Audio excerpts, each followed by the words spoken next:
Thank you all for coming today. My name is Paula Geraldo. I am part of the Community Health Training Initiative Institute team with Victoria Nemeth and Allison Shifley.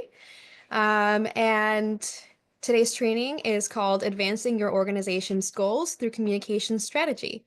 It's brought to you in partnership between the Massachusetts Department of Public Health and Health Resources in Action, and through CHTI, funded by MADPH. We are excited to bring you this free training, and we hope that you will leave it with a better understanding of how to advance your organizational goals through a well-planned communication strategy. For those who do have to leave the training early, please message my colleague Victoria so she can send you our training evaluation link, which does expire at 8 p.m. tonight.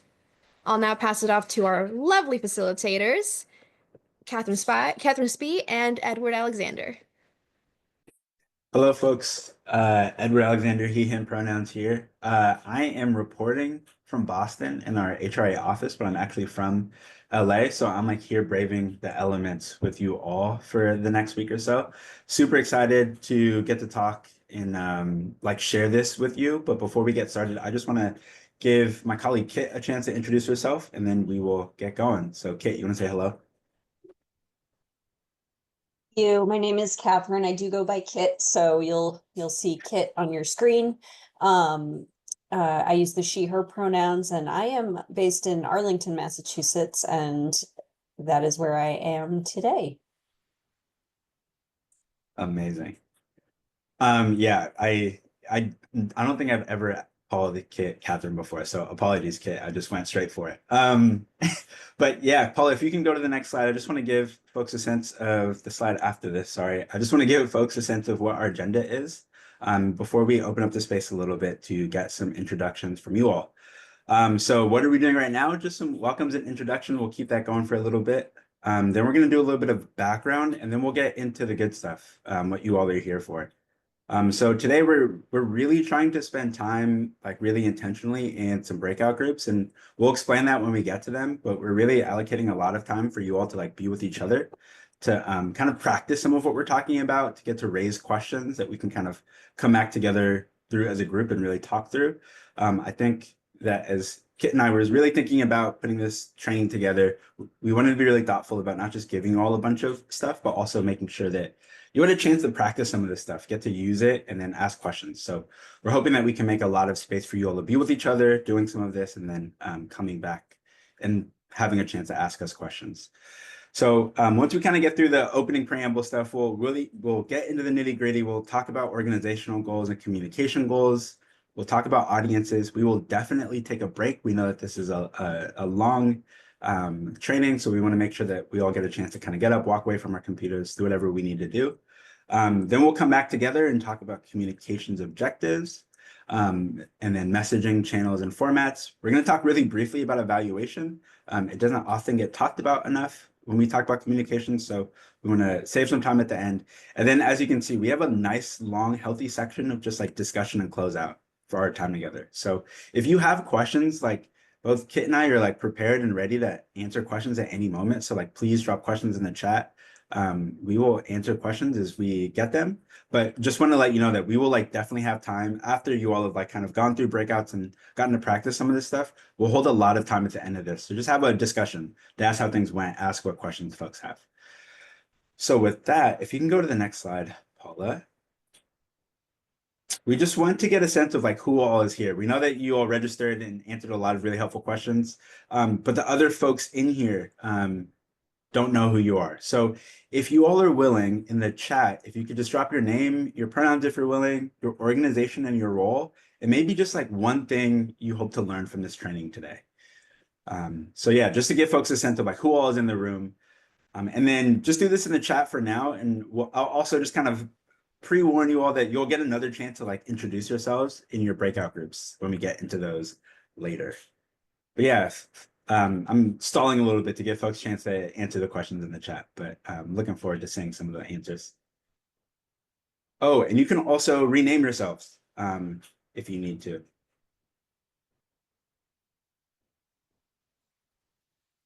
Oh, awesome. Things are starting to come in. So I'm not even gonna attempt to read these because I know they're all gonna come in at one time and I'm gonna lose them as soon as I start reading them. But very excited to see you all. And thanks for starting to answer this question and fill things in. Okay, as these start to roll in, I think we probably want to go ahead and get started. So I think at this point, I'm kicking it back over to you, Kit. Yeah, thanks. I am happy to get us rolling. So we're going to do a little bit of background on why you want to start your communications with a strong strategy. You can go to the next slide, please. So a communication strategy advances your overall goal. It helps you think critically about your project's objectives or your organization's objectives. And I'm going to be using project and organization interchangeably. Just a note there. And how to achieve those objectives, excuse me, by connecting with your audiences. So your strategy is like a roadmap for all of the information that you need to create effective messaging and materials and to implement communication activities. And by crafting a strong plan before beginning to create materials or implementing activities, you're going to feel more confident that the energy that you're spending on your communication activities is worthwhile. Next slide, please.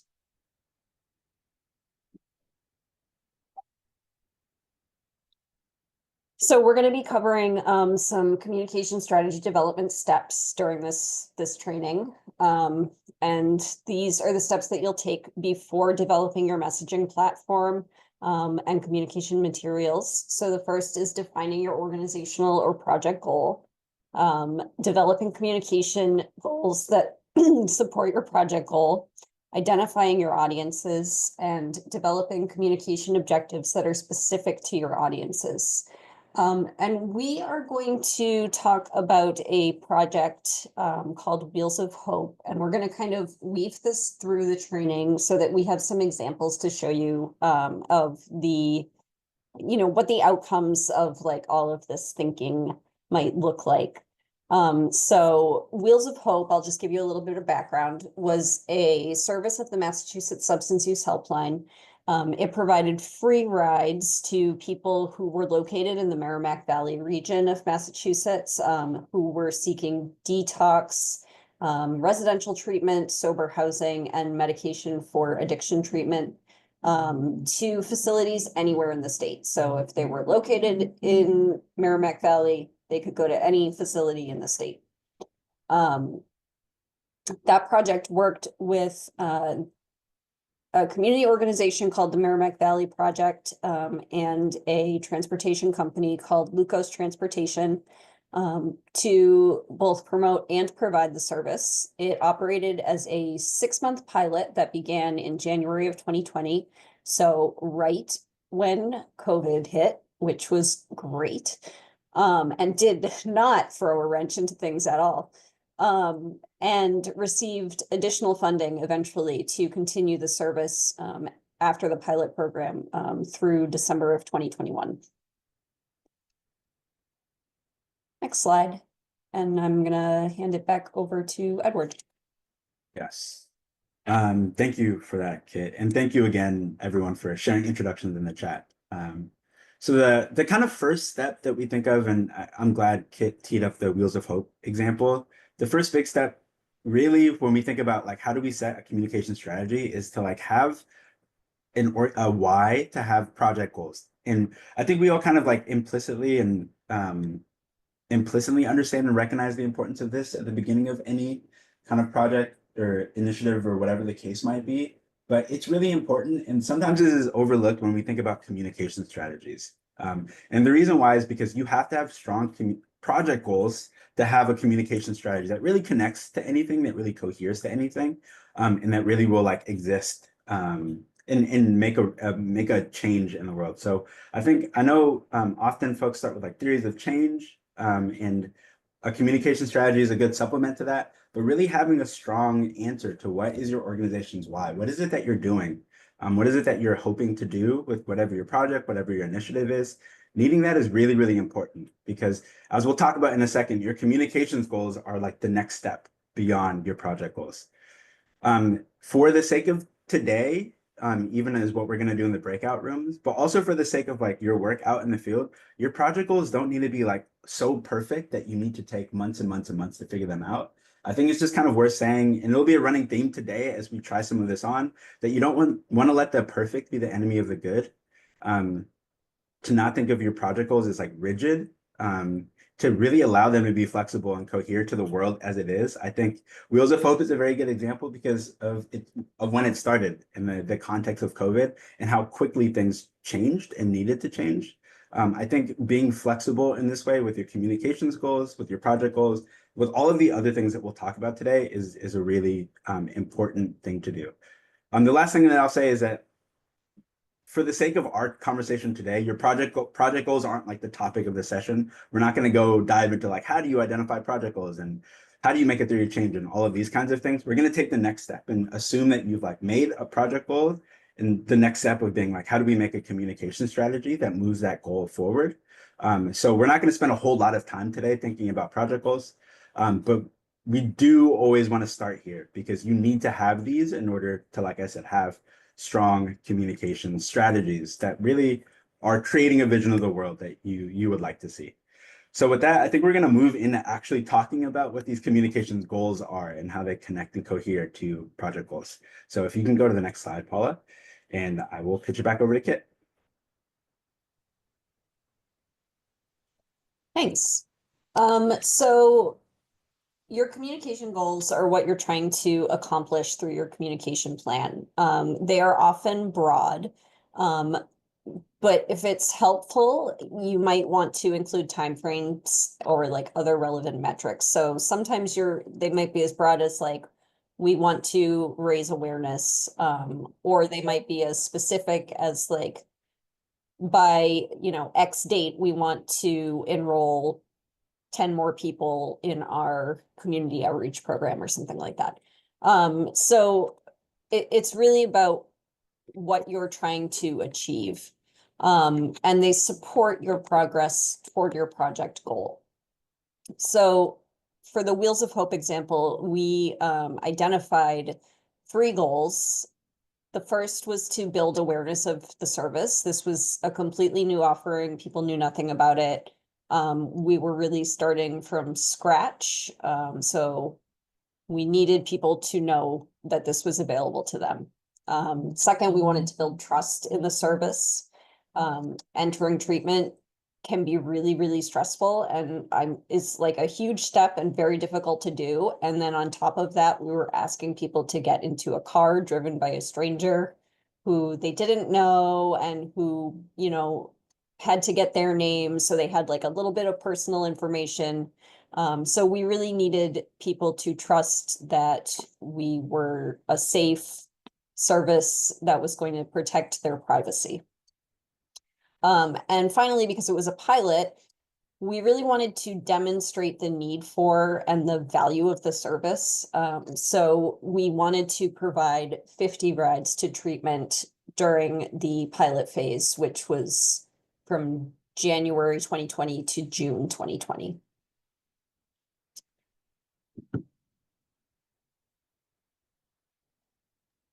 Okay, I'm back up. So this is where, as promised, we will kind of stop talking and let you all go into breakout groups to start to kind of play with this stuff and practice it a little bit. And so I just want to talk through like at a really high level some of like the strategy around the breakout groups for the rest of this session, just kind of like upfront so that you all kind of have a sense of what's coming. And then I will like actually stop talking and let you all go into your groups. So you should have all via email, and I think we're going to drop it again via link in the chat. There it is. Wow, even before I could finish the sentence. Thank you, Victoria.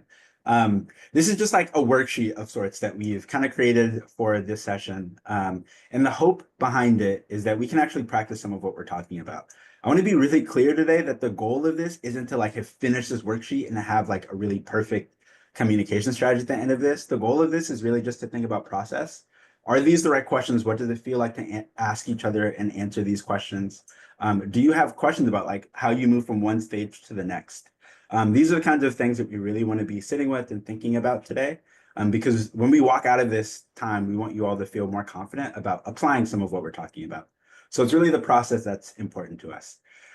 So what we're asking, we're going to make groups of like 5-ish. And that's my signal to, I think Victoria is going to work the magic behind the scenes to like actually make these breakout groups. But we're going to make groups of like 5-ish so that you all can like really be with each other. You will be in the same groups. We'll kind of come back to them 2 more times after this. And the hope is that like together you all can collectively kind of build on what we're going to be talking about and fill in this worksheet of sorts. We're not going to like collect these and make sure that they all get filled out at the end of this. Like, don't worry, this is not a test of some kind. But what you'll see at the top of the worksheet is actually like 3 scenarios. The first thing that we're asking you to do when you go into your breakout groups is 1, introduce yourselves. I know that you introduce yourselves in the chat, but you'll be spending quite a bit of time with each other today. So in whatever way it makes the most sense, introduce yourselves in your small group. Just share your name, pronouns, where you work, your organization. And then the second thing is that you'll see that there are kind of like 3 scenarios at the top of the worksheet. We ask that you just collectively as a group, just kind of read them all and pick one. Pick one of the 3 that you feel like kind of most collectively that you'd kind of want to most think about and most sit with for today. And then what we'll ask you to do in this first breakout group is really just to look at these first section, which is section 1, and just kind of say, this section is kind of where we're thinking about what we just talked about, project goals and communication goals. So there's some questions on the sheet to help you think about this, to help you kind of like think about your thoughts as you're making a project goal and then creating communications goals from that. But we're really hoping that you all can just kind of, as a group, sit with this, take whatever time you need and think about these kind of questions with each other. The only other thing I think, and this is maybe logistical, but maybe have a single person in your team kind of like designated as a note taker and maybe have them save a copy of the worksheet because it might get messy if not. Yeah, so just download, make a copy, and then maybe have one person identified as a note taker. You'll be in this first group. We want to get like make sure you have time to like introduce yourself, say hello, get comfortable. So we're gonna allocate like 20-ish minutes for this. And if anything comes up, we will be around. We'll be sending messages via broadcast if we need to update anything. But with that, I think we're okay. But if someone has a question, please feel free to ask before we launch you all into breakout groups. So now we want to talk about audiences for a little bit. The next stage, and if you've looked ahead on your worksheet, you've probably already seen this. The next thing that we'll kind of go into breakout groups is to take this a step further and be thoughtful about audiences. So when we talk about audiences, the first thing I want to identify is that we think of like 2 different kinds of audiences, so primary and secondary. Your primary audiences are the groups that like you'll directly need to reach through your communications to achieve whatever your project goal is. Your secondary audiences are the groups that might either be indirectly impacted by your messaging, or they're folks that you may not be thinking as like the prime recipients of your messaging, but they can influence the folks that are. So as we're thinking about audiences, both of those are really important, and distinguishing between the 2 is really important. And so it's very important to think about your audiences like truly as different groups of people. You don't want to like overgeneralize different groups of people. You're not trying to like reemphasize stereotypes or anything of that sort, but it is worth being really thoughtful about like what groups of people, what are their wants, what are their needs, what are their roles, what are their motivations? And then very importantly, how can you reach them? How can you meet them? How can you meet those needs? When we're thinking about achieving some kind of project goal, we're often thinking about a specific group of people that we want to do a specific thing. And our communication strategies are really in service of that. So it's really, really, really important. I can't stress how important it is to be really like honest, reflective, thoughtful, and communicative about building kind of like who your audiences are really thoughtfully. It's really important to do this upfront. And the best way to do this is really to do your research. And I don't mean like capital R research in like a really formal way always. Research often just means talking to people, talking to the folks that you imagine might be your audiences, because they might have really good insights as to what groups of people you're missing. The only people that are experts about your audiences are themselves. Sometimes you might have folks on your team that might like represent or have affinity with or being in community with someone in your audience, but that still doesn't like forego your need to kind of reach out to folks to learn more, to do that direct engagement. Something that I say really often is that communications and community engagement are really linked. I think as we think about audiences, this is one of the really important ways that becomes true. It's like the only way to really get a good sense of who your audiences are is to really be engaged with them, to really like have bi-directional communication, to understand who they are, and then also to let them understand you. Because in many of our communications goals, and I think in Wheels of Hope is a very good example, trust is important. And the only way to build trust is to have that kind of engagement. So as we're identifying primary and secondary audiences, there are some things that you just kind of want to be thinking about. So like who would be most impacted if your project achieves its goals, right? If you have a project goal that you've outlined, you really have to ask yourself, if we succeed, who is going to be the most impacted? There's a good chance that those are your primary audiences, or that some subset of that group of folks is your primary audience. Another thing to consider is who do we need to make a change in order to achieve our project goals? So like who actually will need to act different, know something different, believe something different. Again, those folks are probably your primary audience or probably some subset of your primary audience. And then the third question is who can help influence our primary audiences into making a change in behavior? That's where your secondary audiences come in, right? Your secondary audiences are the kind of folks that are either indirectly impacted by your messages or have that kind of influence over your primary audiences. And like I said, research is really, really important. Direct engagement is really, really important. You need to have a really complete picture of who you are trying to serve and who you're trying to connect with. Without having that, you're going to do communications that don't really meet, they'll miss the mark because they're not really meeting the need of anyone. I think this is really important because sometimes it's like, oh, we kind of know who our audience is. It's really important to know, actually do the work of understanding who your audience is, because if you don't, you're not communicating with anyone. Your strategy isn't meeting anyone. It's meeting a person that you made up in your head, and that person may not exist in real life. So it's really important to kind of do this work of understanding who your audiences are. And it's important to think about audience and different groups of people by a lot of different ways. So think of age, think of gender, think of location, income level, education, what language they speak, how online they might be, how offline they might be. So things like this are really, really important. And it's not a bad thing to make personas of a prospective audience, right? So you might have an idea that this kind of person is who our audience is. Build a persona for them and think it all the way through.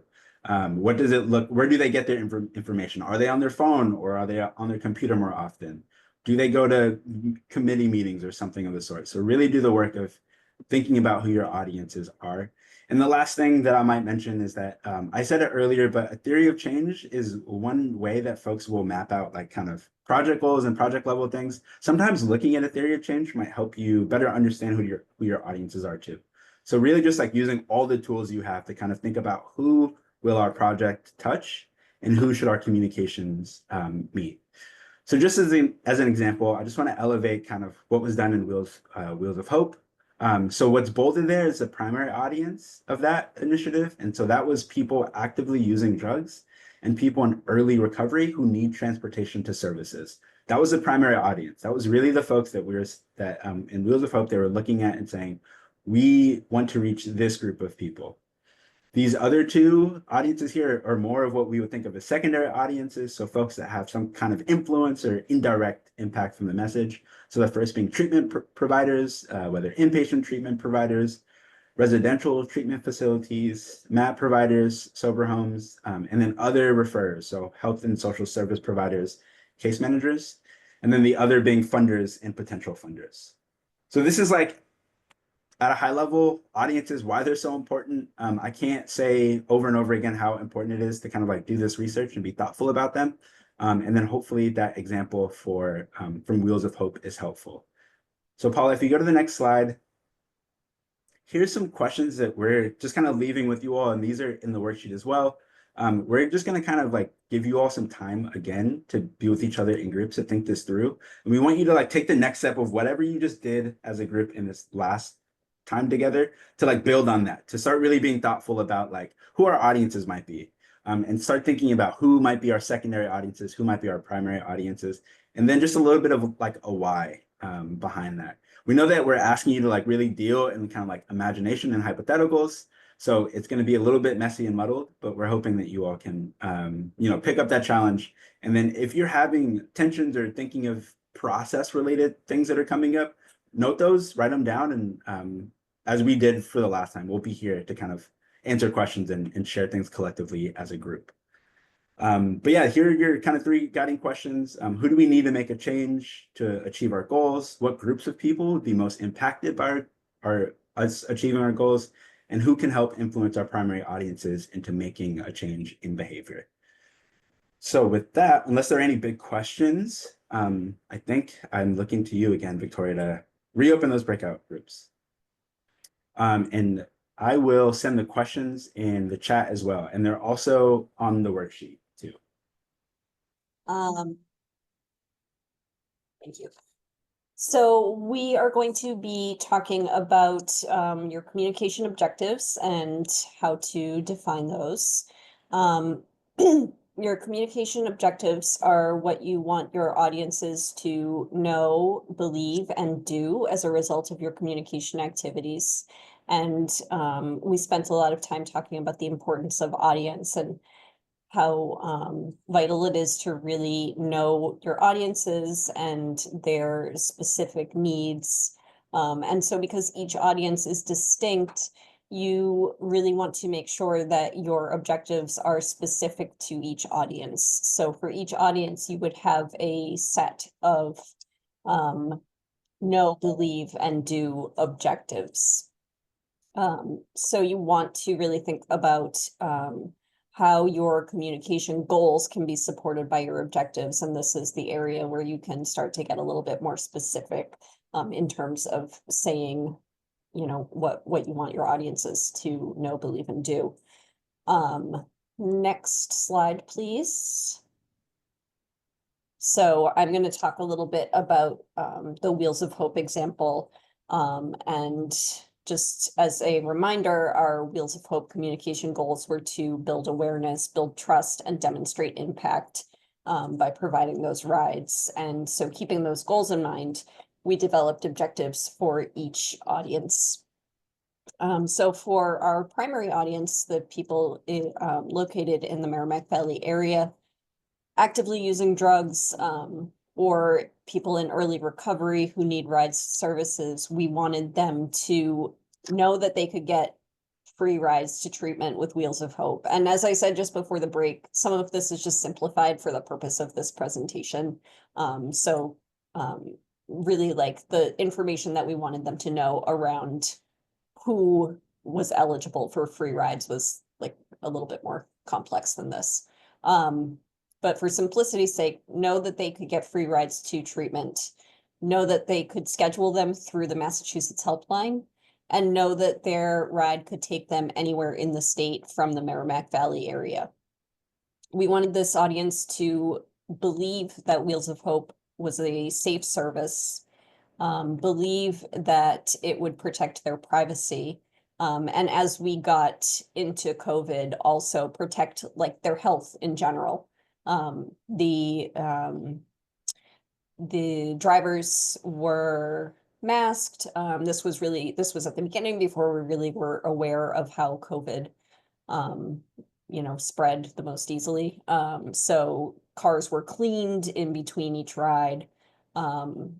And drivers were trained in overdose response and carried Narcan.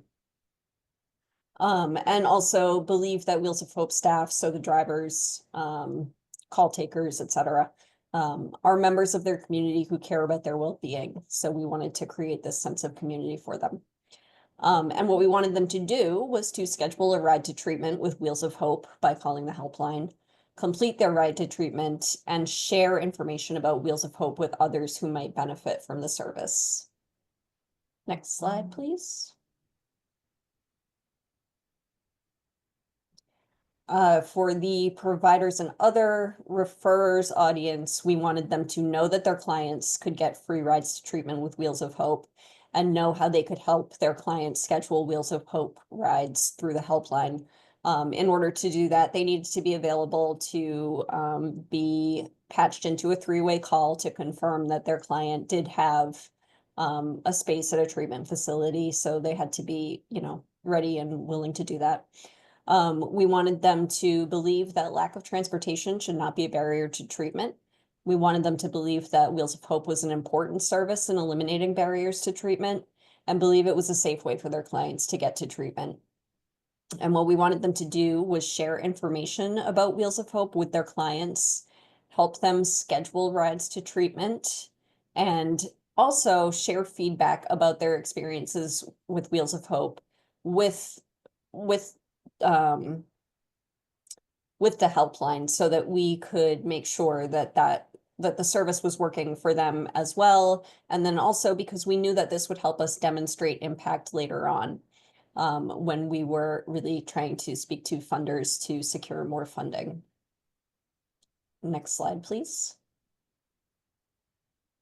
And funders and potential funders, we wanted them to know that lack of transportation is a barrier to treatment, and know how Wheels of Hope was addressing that barrier, and know the impact that Wheels of Hope has on people seeking treatment and providers. So how did it impact their lives? How did it support their goals to start receiving treatment? How did it support their goals to help their clients be successful in recovery? We wanted them to believe lack of transportation should not be a barrier to treatment, believe that Wheels of Hope was providing a vital service to the Merrimack Valley area, believe that by funding Wheels of Hope, they themselves were helping to bring tangible support to people seeking treatment. And also, we wanted them to share information about Wheels of Hope and its impact with other stakeholders. So often, if we were working with someone in DPH, we would want them to talk to maybe their higher ups or their colleagues, and really advocate for additional funding for Wheels of Hope, and then eventually grant funding for Wheels of Hope. Does anyone have any? I just want to pause and see if anyone has any questions about those objectives.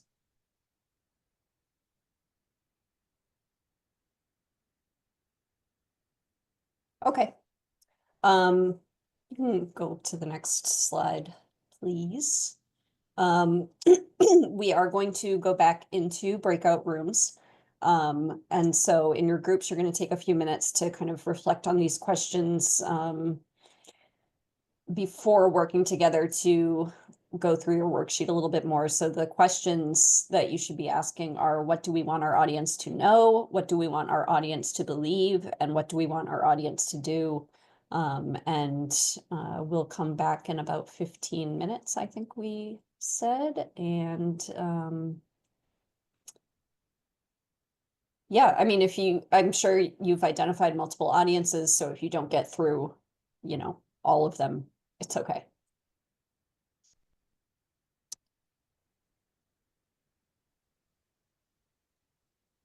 I hope that was helpful for you all. We're gonna open the space and see if you have anything you want to talk about, anything that came out of the groups, any questions.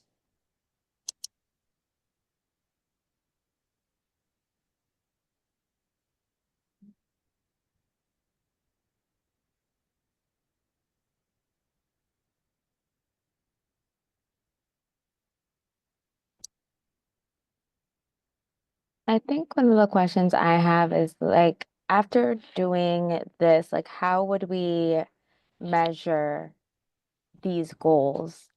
Because technically this is like a more generalized scenario. So how would we, I guess, using this worksheet, measure how effective our strategies are?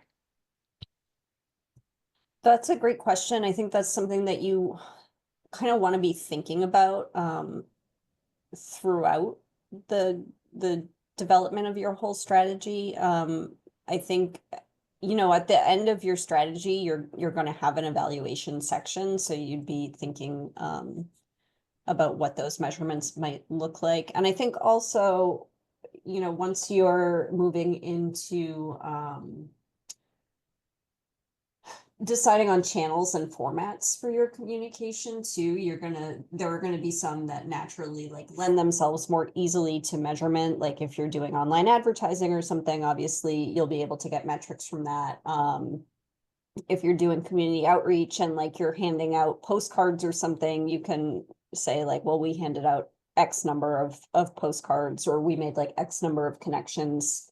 So I think that at the evaluation strategy that you're going to eventually create at the end of your plan is something that you're going to have to be thinking about throughout the entire development of your communication strategy. Edward, do you have anything you want to add?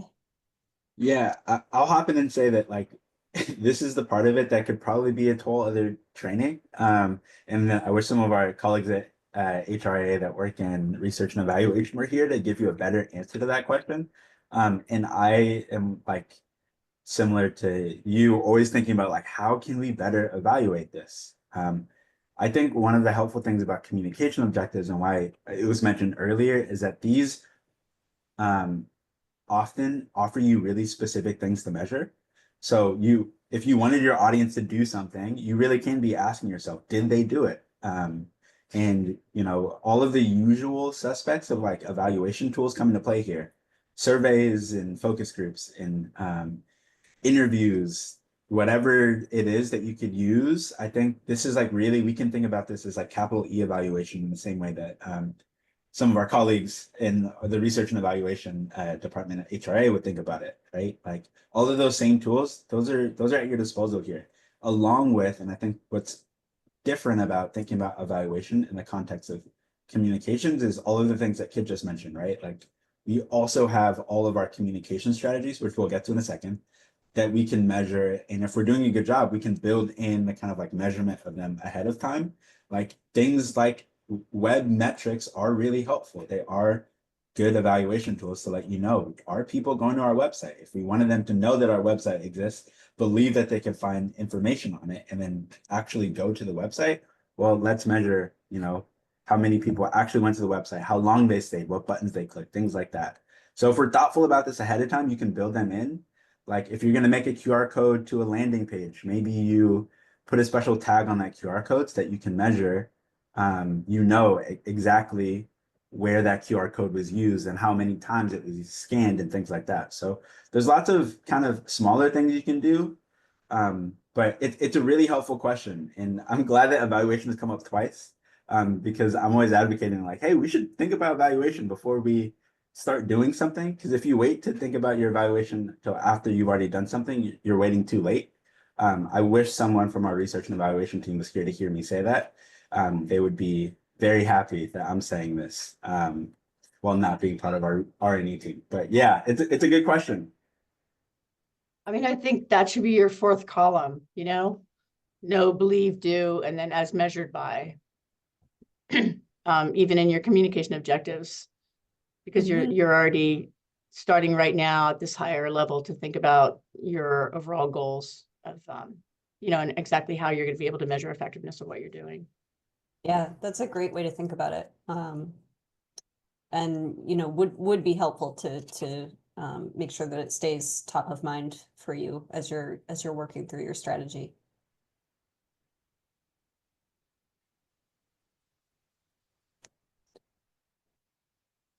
Anything else anyone wants to raise?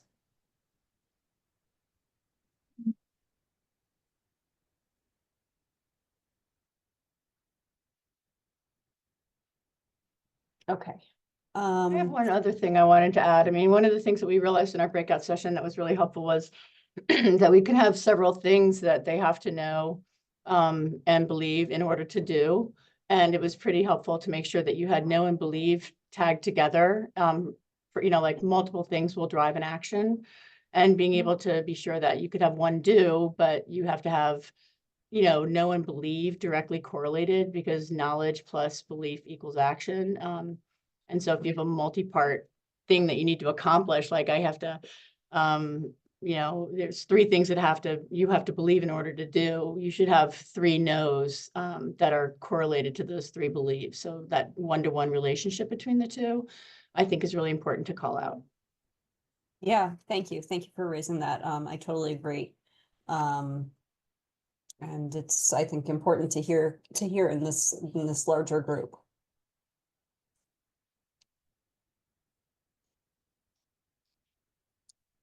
Okay, we are going to move forward now.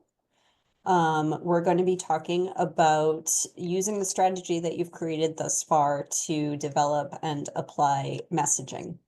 Next slide, please. So we're going to be talking about how to take this strategy as it stands and turn it into effective content that reaches your audiences and resonates with them and helps spur them to action. So we're going to be talking about developing a messaging platform. So that is key messages and support statements for those key messages and identifying potential communication channels and formats that work for your audiences.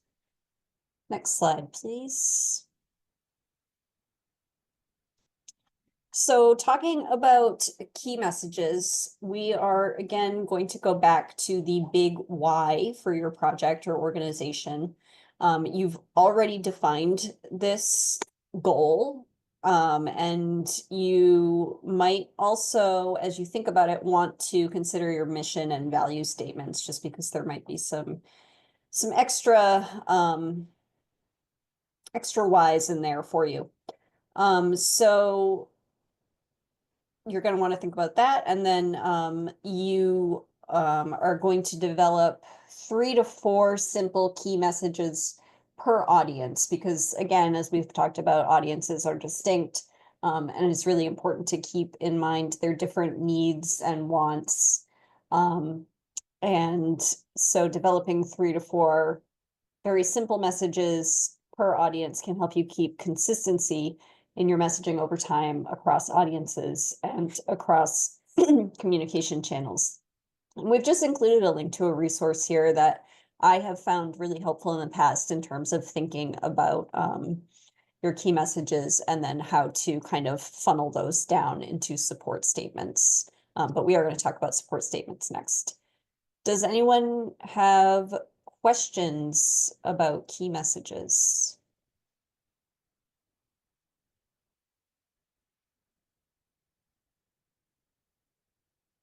Okay, we're going to move forward.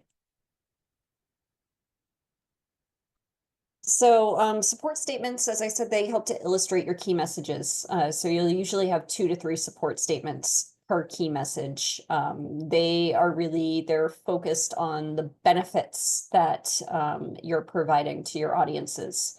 So as an example for Wheels of Hope, one of our key messages for audience 1, which was people using drugs, was when you're ready for treatment, we'll help you get there.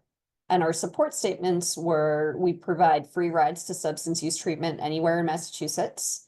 Helpline specialists will help you schedule a ride when you're ready. And you'll be picked up within 2 hours at your agreed upon location. And we've only included this one example here because, as you can imagine, free audiences, key messages for each of them, and then support statements also, that would be a lot for everyone to take in.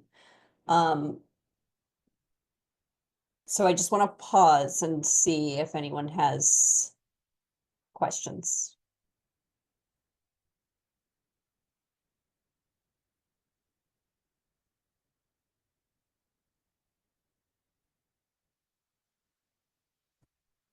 Okay, I am going to pass it over to Edward. All right, Paula, if you can skip a slide for me. I think this, oh, yeah, there you go. This next bit for us is thinking about finding your audience. If you can go back one, Paula. Yeah, there we are. All good. So I think we mentioned this up front. Audience is really important.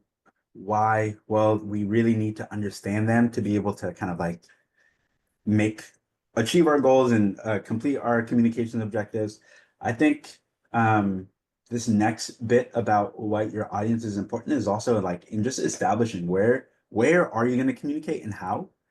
So having done the really thorough research and understanding about your audience is really important because you actually just need to know how they prefer to receive information.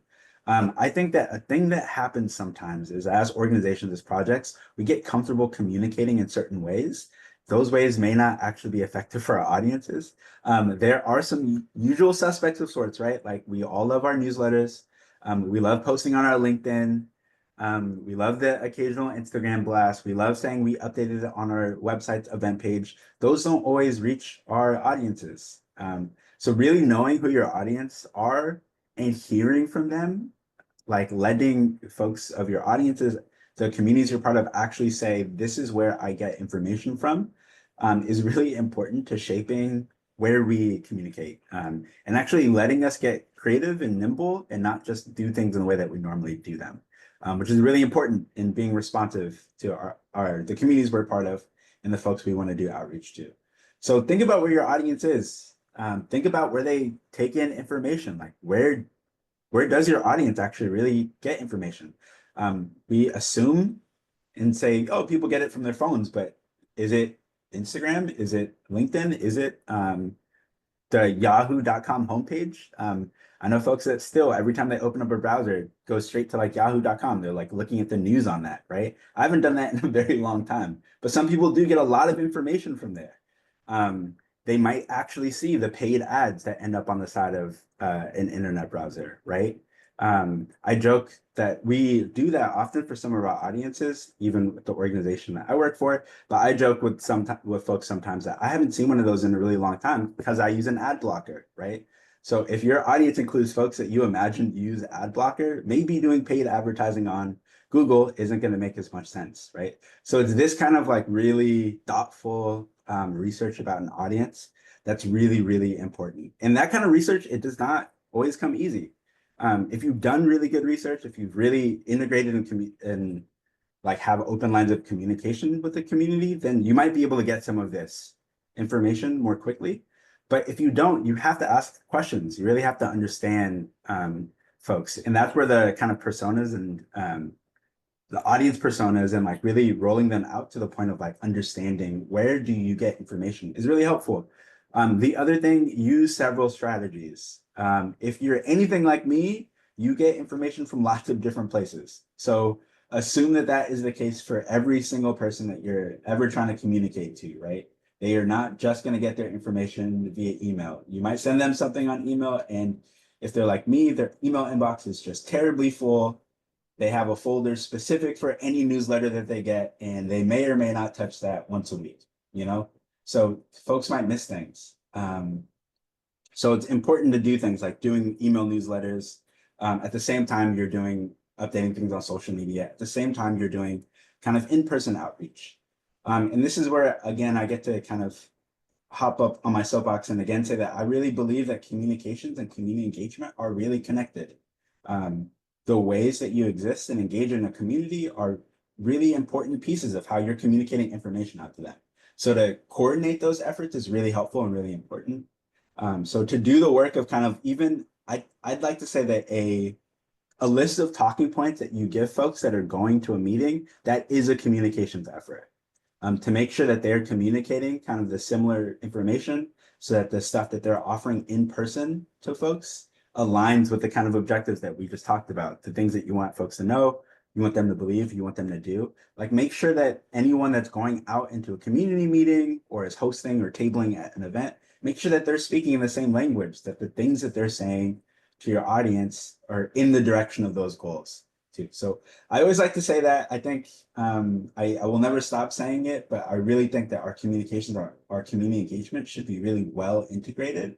Your community engagement strategies actually should map on your communications plan, right? Like you should coordinate your email newsletter to go out before you know folks are going to go table at an event, because you can then say, hey, if you're going to be at this event, we'll be there too, right? That's a really helpful like integration of all the different strategies you have access to. And for a lot of our audiences is really helpful because seeing something on a billboard and then seeing someone talk about it, maybe wearing a t-shirt with the same thing that was on the billboard, it's really helpful. It really helps things stick in people's minds. So with that, I just want to, Paula, if you can go to the next slide, just want to talk through an example from Wheels of Hope. So this is just some of the ways that information about Wheels of Hope was communicated through. So outreach emails to helpline providers and community-based partners, outreach presentations. So like I said, that kind of in-person, that more personal touch is important. Brand messengers. So the Lucas transportation drivers, Merrimack Valley Project members and providers, the landing page on the Mass Helpline website, organic and paid social media. Both of those are important. Printed materials, flyers, wallet cards, taxi decals. There are so many different ways to print something and physically put it in the world.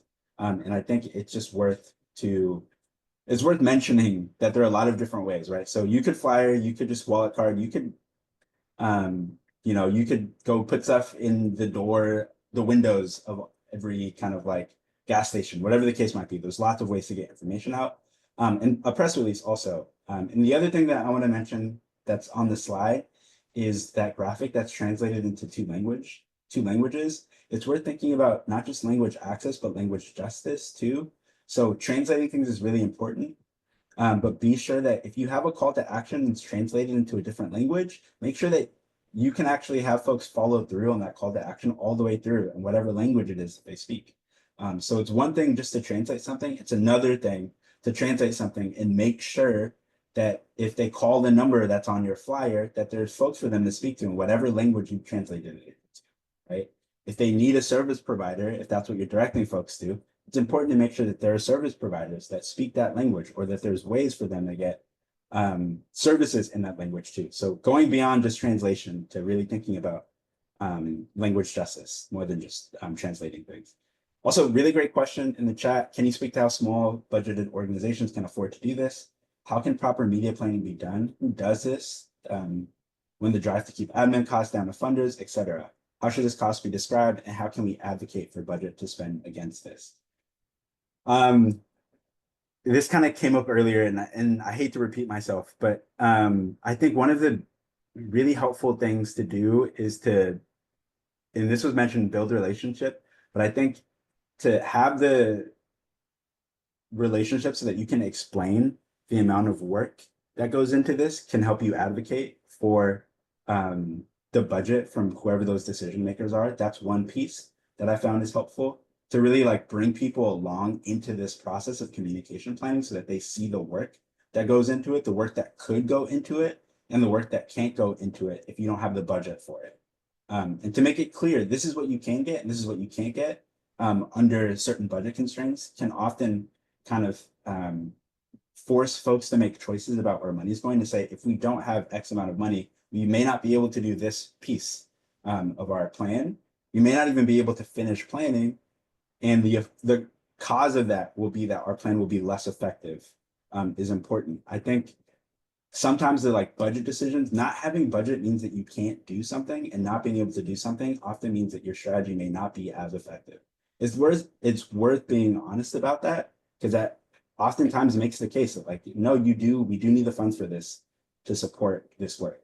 The other side of that is that when you don't have the budget, there are ways to kind of flatten some of the processes that we've laid out for you all today, to do a quicker version of all of them, right? Maybe you don't have the time to do the same amount of audience research. Maybe you have to lean on community partner relationships that you already have to get a better understanding of what would be valuable in the community. So you're doing less of that planning, less of that researching, and more relying on relationships that you already have.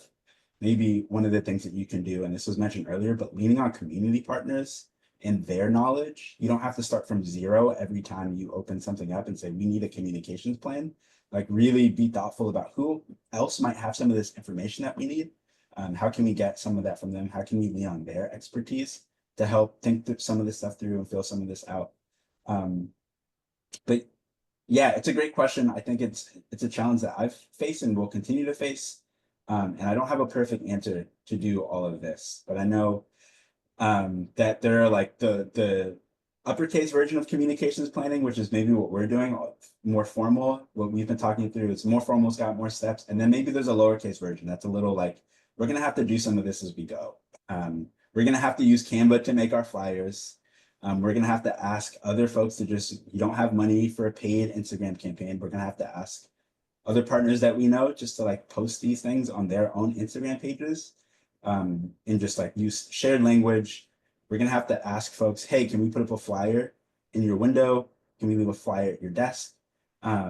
Yeah, so I don't have a perfect answer to that question. It's a eternal question of sorts, but I appreciate you asking. Can I just elaborate on that question a little bit, just to be sure that the context of it is appropriate?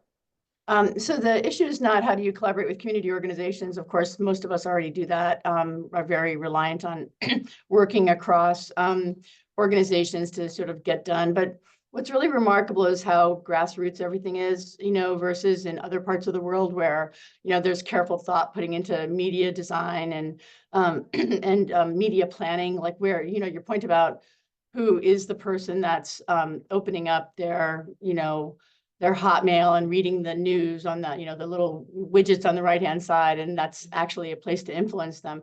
That's media planning, right? And that's like an entire industry that costs money to do well.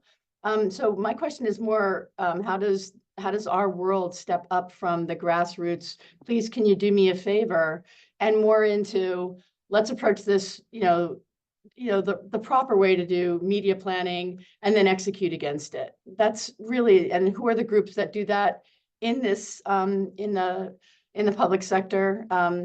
And sort of how does one influence funders to pay for that really important work that drives effectiveness? Because a lot of people work really hard and it's being heard by 10 people, and so the question is more about how do we scale this and do this properly, not how are we cobbling it together today? Is that helpful, Edward? That's really helpful. And I was like nodding furiously the entire time you're offering that context. I part of me just wants to say I agree, and the other part of me just wants to like be really clear. I am not an expert in that. If I was, I think I would be offering up ways for us to all join in doing that together right now. I think one of the things that I like to think of at like the broader scale is thinking about narrative change at like higher levels beyond just like our individual communications goals. Like what narratives, like larger public narratives might we need to be thinking about shifting, and how do we build strategies that meet those needs? Because some of those are like the bigger, more thoughtful, strategic things that I'm willing to say that we're up against in some ways, right? Like there is someone on the other side of most of the narratives that we're putting together more effectively, media planning, right? And putting the kind of news stories on the Hotmail widgets. I don't know the best way to combat that. I wish I did. I think that the grassroots work that we do and that we're coming together in this space and have probably all done our fair share of is really, really important. And it's different than that work. It's not less than, it's not more than, it's just different. And I think that there is a different element of this work, to your point about media planning at like the bigger scale, that we need to be a lot more thoughtful about. And that requires that will require pooled resources of sorts and funders really saying this kind of narrative change, this vision of the world that is more positive, that we believe in, that will fund the work to kind of put that in the place where folks will see it and start to believe in it and push for it. And I don't know how to do that necessarily. I have thoughts, I have ways that I imagine would be helpful. And I have strategies in my own brain. And I don't know that I am willing to kind of stand up here or sit up here and say, this is the way to do that. But it's a really great question. And it's really necessary too. It's a necessary question.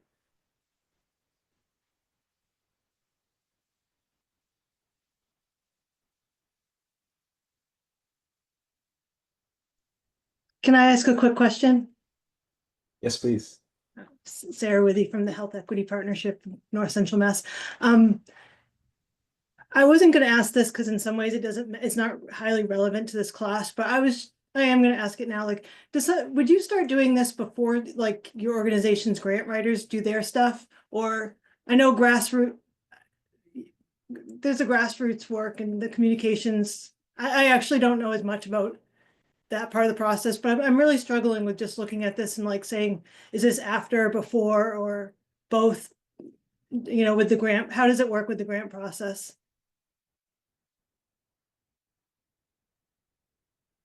Do you have thoughts? This is a very good question. Yeah, that's a great question. And unfortunately, I don't really know how to answer that. I think for me, most projects tend to come to me after like the grant process is through.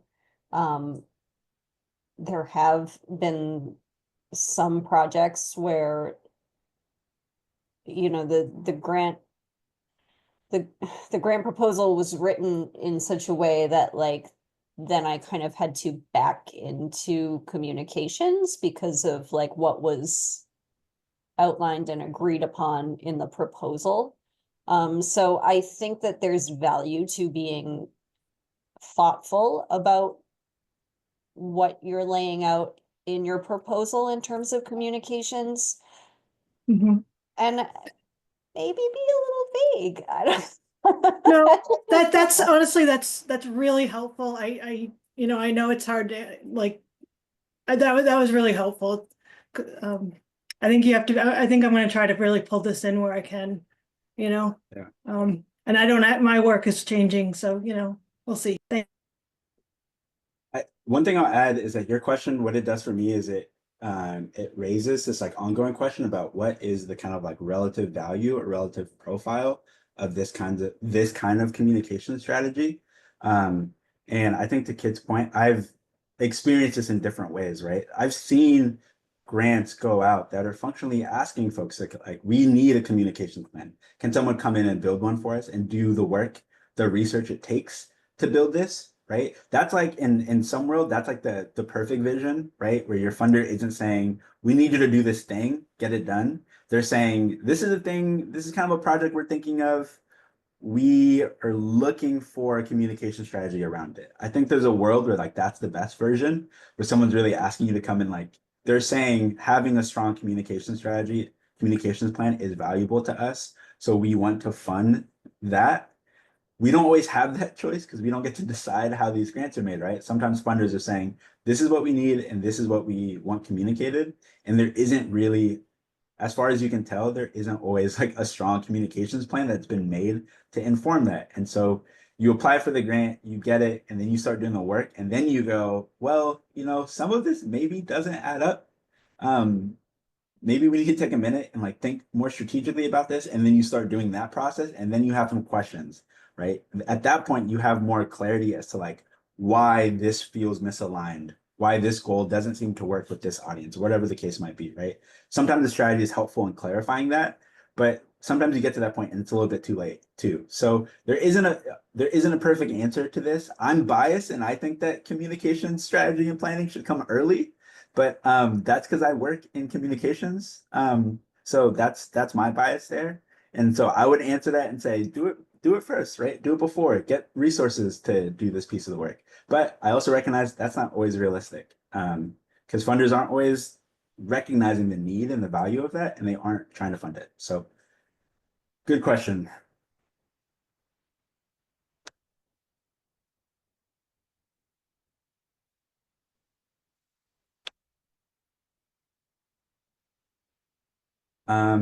Paula, if you can go to the next slide.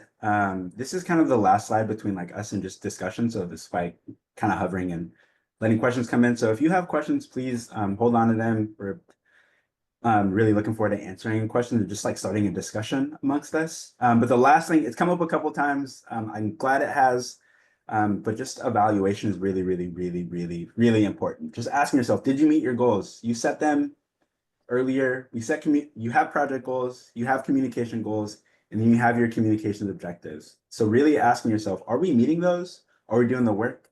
Do people know the things we want them to know? Do they believe the things we want them to believe? And are they doing the things that we want them to do? Evaluation keeps us accountable to ourselves, to our plans, and to the communities we work with. It helps us measure our successes and challenges. And that also is one of the ways that we can track narrative change and the growth of our movements too. These are the kinds of things that we want to see change in the world, we need to track them. So that's my kind of like last spiel for evaluation. It's funny that I had this slide and then it came up so many times before we got here, but yeah, here we are. So if you can go to the next slide, Paula, and actually I guess you can just like close this. We just want to open the space up for, we can share our emails and whatnot after this, but we just want to open this space up just for questions. We acknowledge that like this training was like a heavy lift on you all to really like practice some of the stuff we were talking about. So we're really curious what worked and what didn't about the worksheets, or what questions you have process wise. We really want to support you all, not just now, but in the future, which is why we're sharing our emails in whatever ways we can. So if you're in a situation where you're thinking about like, how do I really think harder about the audience, or how do I move from my goals to my objectives, whatever the case might be, we're here to support you however we can. But for right now, we just want to ask, are there any other things that have come up? Are there any questions that you have of us, of each other? Also, we're not the experts in this space. Like there's a lot of expertise in this room outside of Kit and I. So yeah, we just want to, I'm gonna stop talking, and I hope if you all have questions that we can start to answer them and start a discussion. But thank you all so much for spending the time and like doing the work of like getting into these breakout groups and tracking along this training with us. But I see there's a hand raised, so I'm gonna shut up now.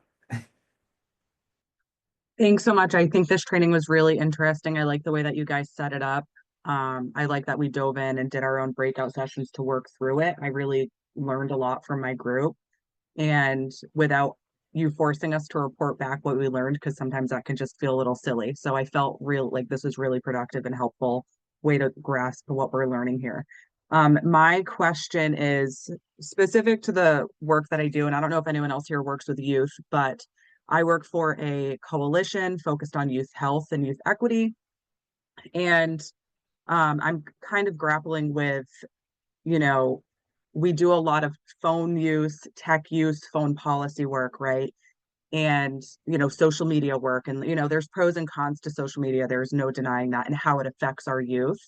And so the youth that I work with, they're like, can we make an Instagram for us to like get the word out there about the work that we're doing, right? And I'm like, that is so positive and sweet and amazing. But also it feels a little contradictory to the work that we're doing to decrease screen time, right? Because screen time, there's, research out there showing how it is affecting brain development and attention spans and students in the classrooms and their learning, right? I'll get off my soapbox, but I'm kind of grappling with like, what do you guys have any thoughts on that? Like creating an Instagram page or something for youth, even though we're doing some kind of like put the phone down work. If the question is, do I have lots of thoughts around Instagram and social media generally, the answer is yes. And also I promised that I would talk a lot less. So I'm not gonna soapbox here either. But I have lots of thoughts, and I think a lot of them are also changing. Kit already in the chat. Also, a lot of them are changing because our social media platforms are different now than they were 2 years ago. And it's worth being really honest and thoughtful about that. We're at a point where we have to ask, like, should we be on certain platforms? Does it make sense to be on a platform that is platforming, amplifying, boosting things that we're just like against our values is also another question. I think that it's like about time to seriously start considering. And the other piece of this is, are there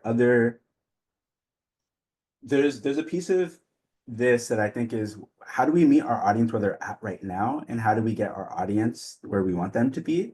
And I think those are two very different questions sometimes. And that second question, sometimes we don't want them to only get this information on Instagram. Maybe we want them to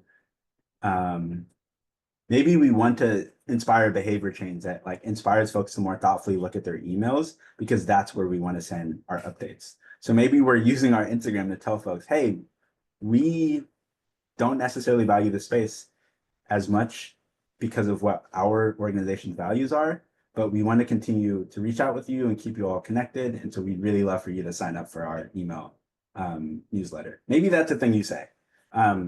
I think there are a lot of different options. There are a lot of different ways. I don't have the perfect solution to this, but it's a really thoughtful question. And that specific challenge that you're raising about like what you're trying to amplify and then the medium by which you use it is a very interesting tension. If you sort that out, I would love to hear what your answer was. Yeah. Kit, do you have anything else? I think my thoughts are similar to yours, and this is a point in time where we are, for a lot of the projects, at least that I'm working on, and I think that Edward is working on too, we are reevaluating our use of social media and what platforms we're on. And there's a part of me that wants to like completely cut the cord and get off those platforms, but there's also a part of me that recognizes like this is where a lot of our audience is, and a lot of the time it's health information that we're communicating, and so like that's important, and we don't want them to miss messages that might be beneficial for them. But yeah, I can see how that is a very interesting dynamic that you're working with there. And I would also be very interested to hear if you what conclusion you reach.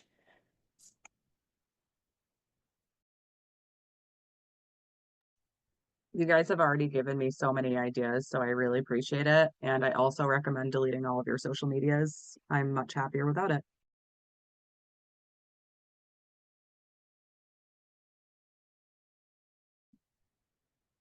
Naomi. I work with youth too. So I'm 46 years old, never had social media myself personally, like no MySpace, none of that. And here we have a lot of kids who are no photo and things like that. So we have to be very careful when we're taking pictures and things like that. So this whole like social media thing, I had to learn from scratch because I help promote programs. I'm the program coordinator, right? So, but as far as the kids with their own space for it with you, maybe you could have them pick one platform where you together as a group post what you've done or what you're going to do, or if you like are doing a collection or whatever it may be, but try and encourage them to think outside the box and how else they can communicate what they're doing and with their friends and other kids. I actually I have a program that I do think outside the box, and it was a very I was very 50-50 with it, but the kids really seem to like it. So even, just it's like forcing them to think and look at things in different ways and all that sort of stuff. So I get it with the financial aspect too. Like we are a free after school program for kids ages 8 to 18, and everything we do is fundraised or donated. So, tell them that what would they do before social media, or what, tell them to think back in the Stone Ages and see if they can come up with just creative ways to communicate what they're doing. Thank you. And I'm so glad your program exists. Your kids are really lucky to have that.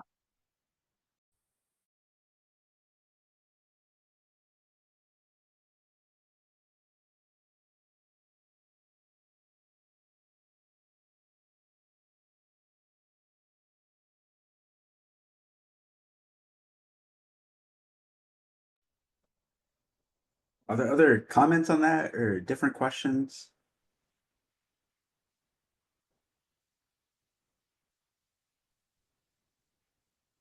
Oh, yeah, go ahead. I was just thinking it would be interesting to have that kind of conversation on the root causes exchange, maybe, because I think it's such an ongoing issue. So I don't know if that's an example of like if people come up with an idea about how they're handling it. I just was thinking that would be a good venue. Because I think we're all curious about what people are going to do. You mean continuing this conversation about social media? Yeah, and would expand to other people who are facing these quandaries.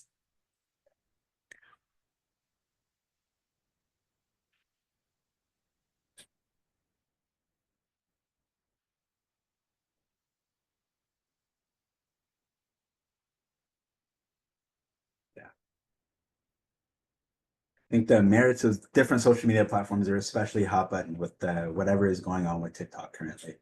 I'm not even sure what to call it anymore, but we have it and then we didn't, and now we have it again.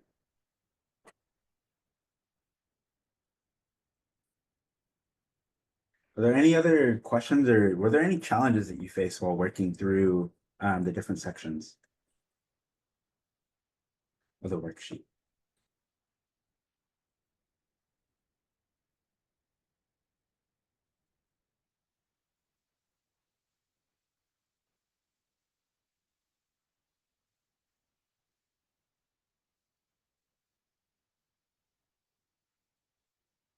Okay, well, that might be percolating. I just want to also flag that Victoria dropped the feedback form for today's training.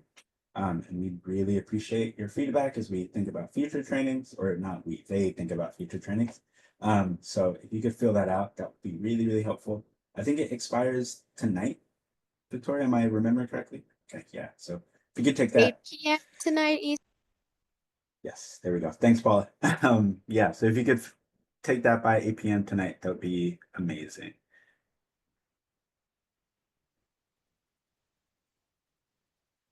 But that's not to cut anything short. If there are other thoughts, questions, comments, we are here to help out whatever way we can.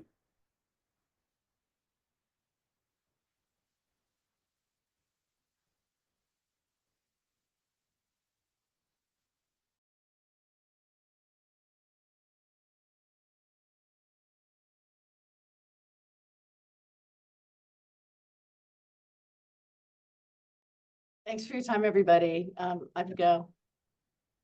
To my Yeah, team, thank I you sent all. out our documents. You guys all have it.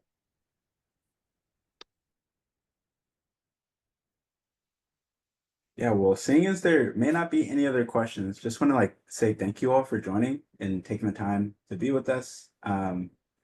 You have the worksheet, you have our emails. If you need anything else from us, please reach out. I'll let you say whatever you want to say also.